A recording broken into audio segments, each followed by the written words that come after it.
Hi everybody, it's great to be back here again. It's Friday, Parashat Ki Teitzey. This week's portion, we will learn about what it is to go to battle and a lot of other laws. And I want to first always remind us what we've been doing throughout our study of the book of Deuteronomy and showing how the major theme of the book is preparation for the land of Israel.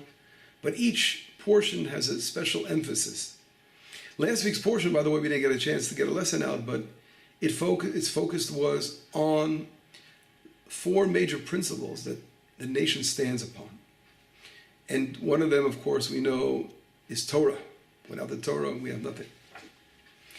And the next one is Mikdash, the temple.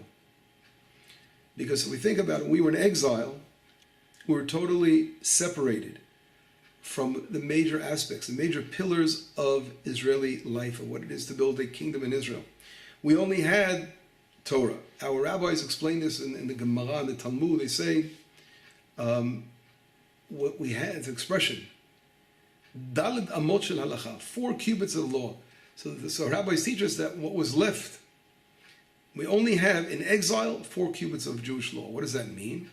It shows us on one hand that we lost a lot of other cubits. A lot of other aspects were totally lost because of being in exile.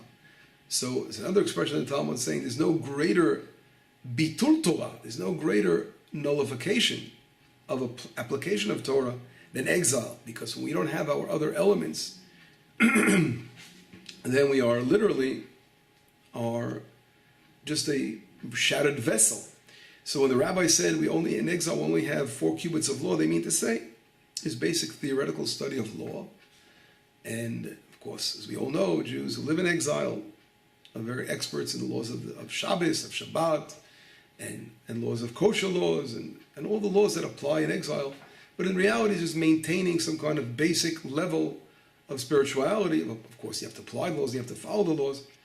But most of it can't be done without being in the land of Israel. So that's what our rabbis mean to say. In exile, we're a broken vessel. We have only the 4 cubits of law.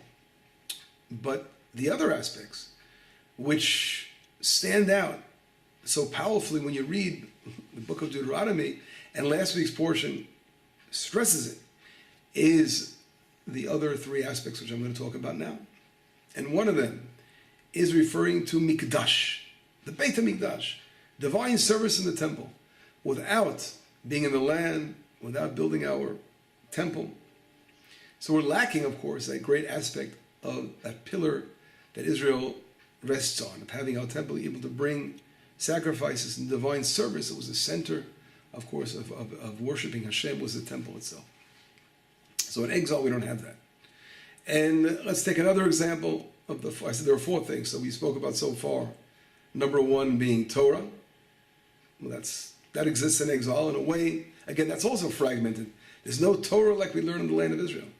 The other one is the Mikdash, the temple. And there are 2 others.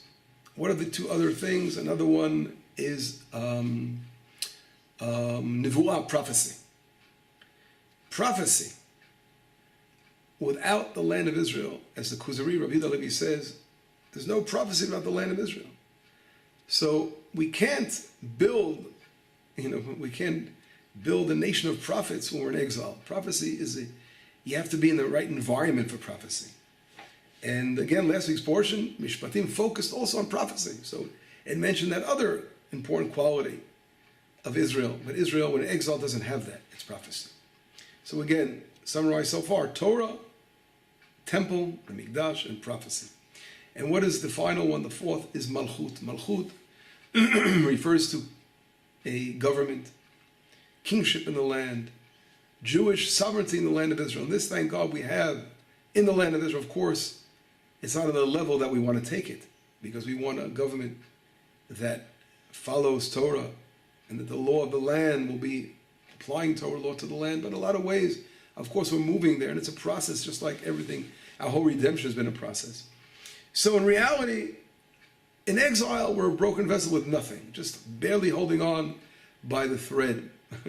And as we come to the land of Israel, we can now build our land by, again, developing a sovereign state of Israel, which we have to go forward on that. And as we grow spiritually, we will build the level of prophecy in the land of Israel. And then we built to, of course, build our temple in the land of Israel. So these different aspects were all mentioned in last week's portions of those. So Shoftim really stresses those fundamental pillars upon which the nation of Israel rests. This week's portion, Ki Teitzey leMilchama, we go out to battle, focuses on two aspects, as they opened up with. The aspect of battle against our enemies. When you come to the land, God wants us to capture the land of Israel, as we were commanded to do so under Joshua. When Joshua went to the land, Israel had to spend 7 years of capturing the land from the enemies. Of course, our rabbis teach us that Joshua sent 3 letters. 3 letters where he said, those who want to make peace, make peace. Those who want to leave, leave. And those who want to go to battle, let us go to battle. So Israel always offered a hand in peace. And those were the 3 letters that Joshua said in the beginning. But the land was rightfully given to the people of Israel. We came here and we had to capture the land, then divide the land to the tribes. That was the beginning of our building our kingdom in the land. And it's interesting, this week's portion opens up and ends with battle fighting against Amalek, those who come against us. Amalek who chased after us while we were tired in the desert. And throughout the ages, they've been chasing after to eradicate Israel. So we have different battles going on. But in between that sandwich of the war and the battles, this week's portion focuses on the basic moral behavior, that we must maintain when building our land.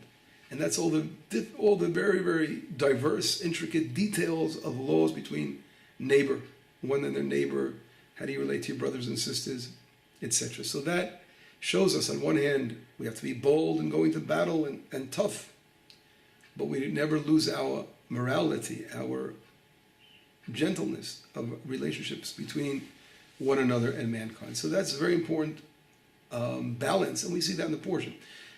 As a lesson for today, and we have to. I would like to. It's impossible to cover so much ground, of course, and so many details of laws and everything. But we always, as we go on and we learn more and more, just adds up, and that Torah knowledge grows. And we always touch upon points where they enter our heart, and we go on. That's what Torah is. You finish the cycle. You can't cover it all, but as you go on, we're heading towards the new year soon. And we'll begin again another cycle of the Torah. So that's how it works. Every year we go through, we learn something new, a new insight. And the most important thing is taking these insights and drawing them to our hearts to apply them. Today I want to focus on a few verses in the Torah that apply to the agricultural laws of the poor, the agricultural gifts that have to be given to the poor. And try to learn some of these moral lessons that we've hinted to. Try to learn some of them through the next part of the lesson. And I'd like to open up in the book of Leviticus, chapter 19. This is Parashat Kedoshim. And it says like this. It says, when you will harvest the field of your land, you should not cut the corners of your field. So here the Torah is alluding to, hinting to, or describing outright something we call in Hebrew peah. There are different laws relating to the poor. One is called leket, which is, we're going to read the next verse. Shicha and peah, olalot, peret. These are different laws I mentioned in Hebrew. We're going to read them all here because they're all related. They're all connected to the verses here. So the first one the Torah is talking about is peah. Peah literally means the corners. So the law states that when you are cutting the corners of your field, you have to leave 1/60th of your field for the poor. And that, although from the Torah doesn't mention how much, but our rabbis gave it a number. At least a minimum of 1/60th of your field, leave for the poor people. We're talking about harvesting grain. The leket, what is leket? When you're using the sickle to cut the grain, the leket tzichalot tilaket. So if while cutting it, anything within that radius of the sickle that falls down on the ground while you're cutting it, that has to be given to the poor as well. So we see already here in that verse number 9, chapter 19 in Leviticus, we see two laws, peah and leket. Verse number 10. V'chamecha lo ta'olel. Your vineyard you shall not. Olel means to take the olelot. Okay, now I got to explain what olelot are, right? The word in Hebrew olel comes from little. It's grapes that, if you know the grapevines, the way we grow grapes, and I'll try to quickly explain this in order to understand the law basically, is that, you know, here in Itamar we have huge vineyards and everyone grows their own grapes, and it's a very, very nice high altitude here, so you can grow very, very good grapes for wine. So we all have the privilege sometimes when you're living abroad and the laws that apply to the land don't apply outside of Israel, so people don't even pay attention, or they never saw a grapevine in their life. They just buy them at a store of grapes. But there's a lot to learn about agriculture when you know, from the Torah it's all about agriculture. And living in a place like Itamar, agriculture comes to life. So let me explain to you what it's all about. In the winter time is a time when we prune out grapevines. And if you notice, the grapevines in the winter, they get brown. So you actually cut the grapevines in a way that the branches that come out, you want to cut them that you leave, the custom is to leave two eyes, we call them, like two buds on the vine, and you cut everything else off. And what happens is from those eyes are going to branch out when they begin to grow, right? In the springtime, they start to, end of the spring, they start to come out after the winter. So they'll come out from those areas, the eyes that were left on the vine, and they will shoot out into different shoots. And from there, they begin, each one will start to give off its grapes. Now what happens is, there are, we call in Hebrew a sarig and a b'nei sarig. Sarig means that when the grapes begin to grow, so you have the eshkol, which is the, what's it called, the whole bushel of grapes, you want to call it, and it's like one major stem, and from the stem, it shoots off into different branches as well. Now, olalot, what I'm talking about, when the Torah talks about olalot, what happens is a lot of times there are, in middle, like lateral growth, out of that stem can grow other branches, and these are called b'nei slugim, like they're the sons of branches, that from these other branches, they'll have additional grapes growing. And they're not as full as the other ones, and they're also, sometimes they're green, when the other ones are ready, they're still green, then they ripen later, sometimes they never completely ripen. Those are more sour. And that's one way of understanding. And from these are usually what happens to olalot. Olalot are the smaller amount of numbers, the smaller kinds of grape bushels, I don't know what you call them, good way to word. In Hebrew we say neshkol, so they're much smaller. And those are the ones that Torah is referring to that are the gifts of the poor. Now there are other ways, there are other situations that cause that to happen. For example, if there's a heat wave or certain winds could cause also an irregular growth of the grapes that can have grapes that are much, much less in numbers. So the Mishnah describes something called katef and netef. Katef means like shoulders. So the grapes are full bushels of grapes, and they're completely full, that all the branches and all them are loaded. Looks like shoulders that just come down as like full branches coming out. That would be something that is for the owner of the vineyard, obviously not for the poor, because that's what a regular healthy grapes look like. Or if it comes down, like if it's like almost, it's called netif. Like notef means it's dripping down. So the bottom is like nice and pointed, it drips down like a heavy, what's it called, bushel of grapes. It looks like almost like a drop dripping down. You know what I'm talking about. But if it's very sparse and you have sparse grapes on that, and as I mentioned, how it happens when you have the sparse grapes, it comes out of a lateral growth out of the major stem.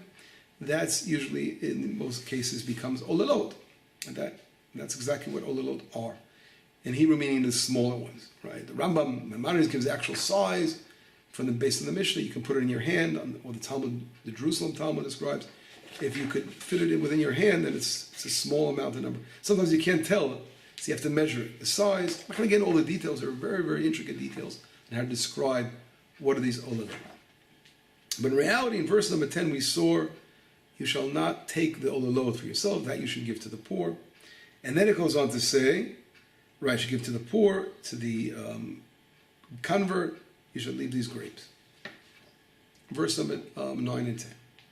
Interesting, in the next portion, in the Leviticus, well, not the next one over, but I'm talking about Leviticus, in the portion of Emor, which is in 23, right? In that same book of the Torah, it says, again, it goes over the same law. It says, when you will harvest the grain of your field, you should not leave, you should not leave over the corners of your field. You should not gather the stalks that have fallen from your sickle. You shall leave it for the poor. So here we see again, not only mentioned in the book of, in the chapter 19, it's mentioned again in the book of, in Parashat Emor, in chapter 23. So the Midrash actually asks, why was it mentioned again for? The same law is mentioned again. And before I answer that question, I want to read a third time the Torah mentions these laws. And it's always adding something. There's always, of course, the Torah mentions something again. It's always because it's adding something new. And in our portion, Parashat Ki Teitzey, if we look in Deuteronomy, chapter 24, verse number 19, 20, 21, and 22. It says, Ki tiktzor ketzicha b'sadeh. If you are harvesting your field, v'shachachta omer b'sadeh. And if you forgot a sheaf in the field, lo tashuv lekachto. You can't go back and get it. Lager leyatom lamana. You must leave it for the convert, for the orphan, the widow, in order that God will bless you in everything you do. So that God shall bless you. So we see here in our portion, Deuteronomy is continuing with the laws of what we saw in Leviticus. But it's adding another law we didn't talk about, was forgetting. Until now we spoke about the way it grew automatically. It grew the grapes in smaller numbers, the way it physically grew, and that's meant for the poor. Or you, as cutting it, your field, it fell out of your sickle, or leaving the corners of your field. So that is one side. And here now the Torah is talking about a situation where you forgot, you're going along and you're gathering up your sheaves, and all of a sudden looking back, I just forgot a sheaf over there behind me. And once you were past it, you can't go back and get it. So that is another additional law, although Maimonides explains that what we saw in Leviticus is also based on forgetting, because olalot, those things that come out of the lateral growth, out of this major stem, you forget that. That's something that comes out and sort of you took your mind off of that. That's why he relates it in the same way of looking at forgetting something. So it's a similar in that way. But anyway, if we go on in verse number 20, it says, Ki tachbod zaytecha lo tifa'er acharecha. If you're knocking out your what's it called? Your olives, it says you shall not lo tifa'er acharecha. So if you forgot, sometimes you're hitting out the zaytin, the olives on your tree. Sometimes there are scattered olives that you left on the tree. You can't go back. It's like also part of shikha. You can't go back and get those olives. You must leave it again for the poor. The same thing when you're cutting your grapevines in verse 21. You must leave, as I mentioned before, those grape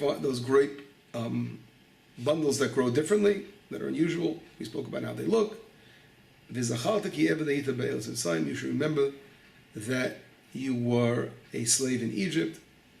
So here we see, again, the third time in the Torah that the Torah stresses these laws that relate to the poor and help the poor. Now, what I wanted to stress, and I hope I did, was that there are a lot of intricate laws, details in the oral law of how we have to relate to all this. And therefore, these are much more involved. Sometimes people will read the biblical verse and they'll be satisfied enough. You have to realize that if you want to apply the laws, you have to know the Jewish law, because so much of this is really developed in great detail in oral traditions. But I want to read now a Midrash in Yalkut Shimoni. The Midrash says, "Ubekutzachem et ktsir," when you shall harvest your grain. Amar Rabbi Valdimus, Bar Rabbi Yossi, Valdimus, the son of Rabbi Yossi, says, וכי מה ראה כתוב ליתנו, או ליתן באמצע רגלים פסח ועצרת. He goes, why did our rabbis place here in Parashat Emor, so in Leviticus, why it's talking about the different holidays? All of a sudden it talks about the laws of leaving the poor people their portions, their agricultural portions. So he says like this, he says, and it also goes to say, Mikan v'hala kvar ne'emar b'Parashat Kedoshim. It was already mentioned before, so now we're learning, the Midrash is teaching us, why was it repeated a second time in Leviticus? And the answer is like this, a very powerful answer. Elalamdecha, to teach us, shekol mi shemeniach leket shicha ufeah, that anyone who leaves, leket, as we saw before, when those are in the sickle, it falls down, shicha, when you forgot the sheaf, or peah, in the corners of your field, u'maser ani, or the tithes for the poor people. Maleh alav kilu beit hamikdash kayam. It's like he's living in the times of the temple. V'kiriv korbonotav b'tocho, and he's actually bringing sacrifices to the temple. V'chol mi she'en meniach, and the person who does not leave beside the leket shecha and the peah, those gifts for the poor. Maleh alav ki'ilu beit hamikdash kayam. It's like the temple's around, and he's not bringing his sacrifice. So we see something very powerful here from the Midrash, Yalkut Shimoni, is that when a person brings and gives the gifts to the poor, it is like he's bringing an offering in the temple. And here, I want to bring down the words of Maimonides. Maimonides, in the laws of Chagigah, which he talks about the holidays, the holiday sacrifices, something very, very profound, a lesson on relating to these laws. The Rambam says like this, he says, Kishizbach Adam Shalmei Chagigah, when a person brings his sacrifices on the holiday, which are called peace offerings, Shalmei Chagigah and Shalmei Simcha, and offerings of rejoice. He says, Lo yeh ochel hu vanav ishto. It shouldn't be that he is eating, him and his wife and his children, bilvad, alone. V'idmesh yaseh mitzvah gemur, and he thinks that he's done the mitzvah. Wow, here I am on the holiday. I came to the temple. I brought my sacrifices. Now we're eating with my family. We're taking care of our family very, very well. El chayav l'sameach haniyim v'umlalim. He goes, but you must make the poor people happy, and those the misfortunate happy. Shnemar v'halevi v'ager v'yatom v'almana, as it says, the Levites, the sojourners in your land, the orphans and the widows. Machil hakol umashkan kefi oshro. He has to feed them all and give them to drink according to his means. Umi shachal ezvachav. This is a powerful statement of Maimonides. A person who eats his sacrifice. See, we know certain parts of the sacrifice, these kind of offerings you can eat most of it for yourself and your family, right? So he says if a person eats the sacrifice, v'lo simach, lo samach elu imo, but did not invite others to join in his, the poor, as we mentioned before, the widows, to join in his in happiness. Alav ne'emar ziv. So the Rambam goes on to bring down the verse, for the verse from Hosea, from Hosea, I think in English, Hosea, chapter 9, verse number 4. And the Rambam says, he says that, Kilechem onim lehem kol ochlav yitam. So if a person does not invite the poor people to partake within his meal, and he's only worried about his family and his children, so it's like it in the verse in Hosea, he talks about that God will not find favor in their sacrifice. It'll be like bread of someone who's mourning, that is totally not rendered, fitted for sacrifice, or for someone who steals it, that takes it with power. The word onim could mean different things. I'm not going to go there now, but just understand that Maimonides says when someone behaves this way and does not worry about the poor people, so then it's like a sacrifice that's not even wanted in God's eyes. So here the Rambam's teaching us, you're coming to the temple and you're celebrating, this is why we explain why the laws of the poor are mentioned around the temple celebrations in the book of Leviticus to show us that if you're going to make your holiday, you're not going to worry about the poor people, then it's really worth nothing.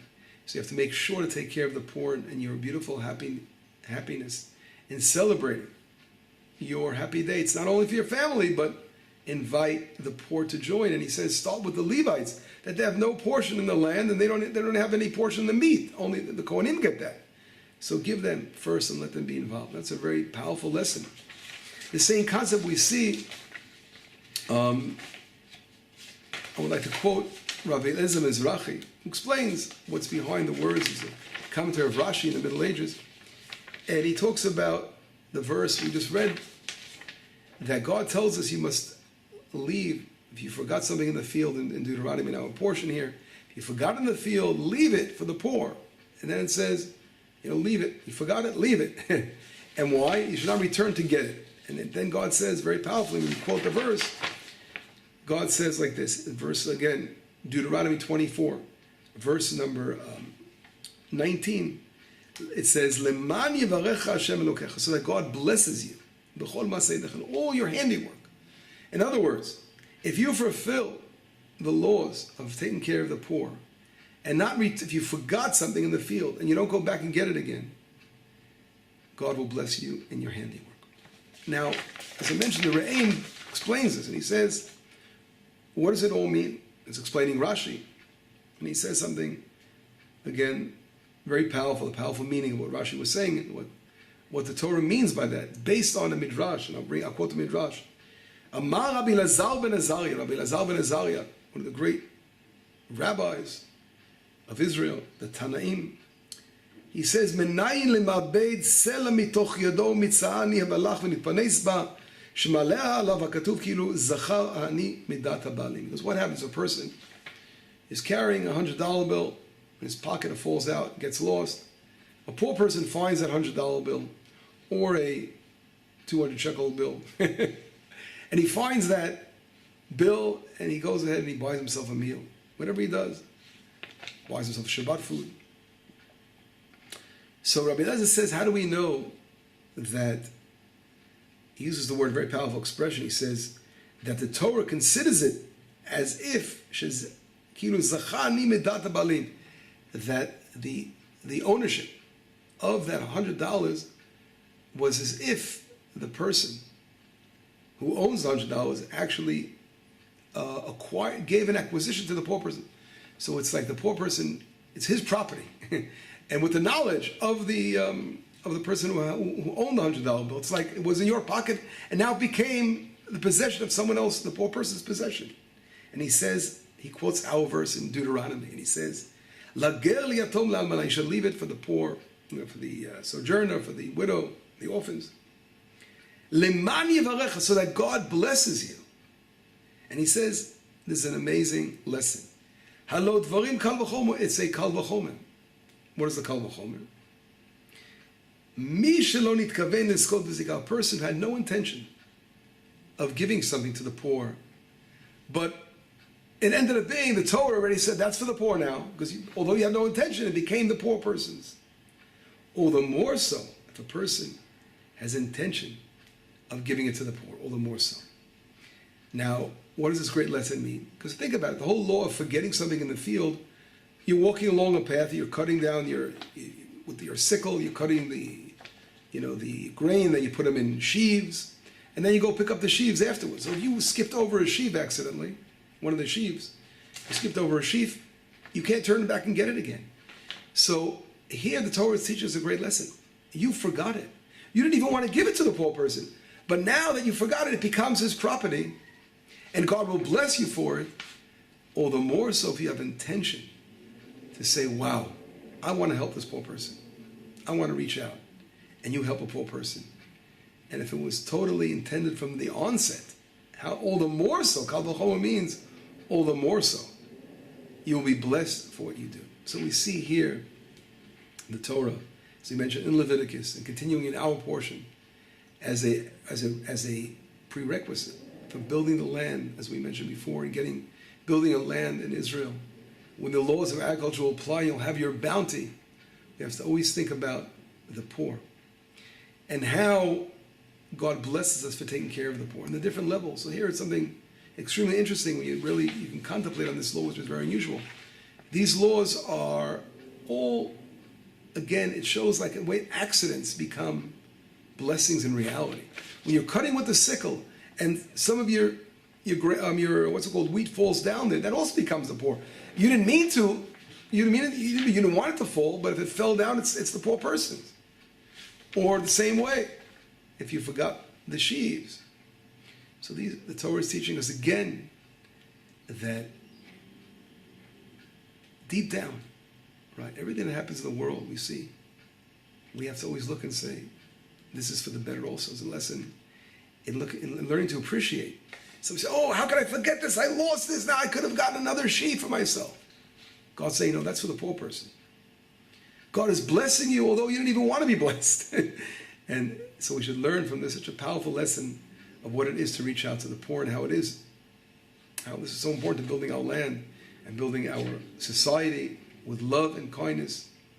And this lesson, of course, I could say my heart goes out to all those people, amazing friends, who are reaching out and building the land and helping us here, Friends of Ethan, building our community. Again, it reminds me, my heart is touched. This reminds me of these very, very verses we're discussing of reaching out and helping others.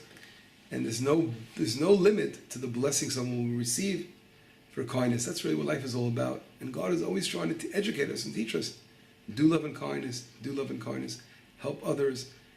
Don't worry about your own little personal family all the time, but come out of the box and bring other people to enjoy your bounty that God has blessed you with.